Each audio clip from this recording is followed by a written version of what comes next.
દંડક વન આશ્રમમાં આ દંડક વનની અંદર સદગુરુ તપ કરવા આવતા ત્યારે આ જે આંબાનું ઝાડ છે ને આ સમગ્ર આપણે જે આ છે ને ભોંયરું એવડું થળિયું હતું, બહુ વિશાળ મોટું થળિયું હતું.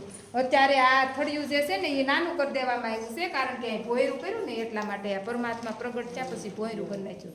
એટલે આ જીવંત અત્યારે જે થળિયું છે ને એ જીવંત છે. જો અહીંયા બેસી અને આપણે સુરતની પબ્લિકે અહીંયા રસોઈ કરતી અને બધાને જમાડતી આપણે સુરતની હોતી. એમાંના એક સુરતના બેન છે, ક્યારેક હું તમને મળાવે, એને થોડુંક ખોયદું શું કરવાનું, સૂલો કરવા હાટુથી થોડુંક ખોયદું એટલે મૂળિયું હતું ને મૂળિયું કપાણું એટલે મૂળિયું રડવા માંડ્યું. પછી એને અહીંયાથી ખોદવાનું બંધ કરી દીધું. એટલે આ જીવંત થળિયું છે. આની પરિક્રમા કરવાથી બહુ પુણ્ય છે.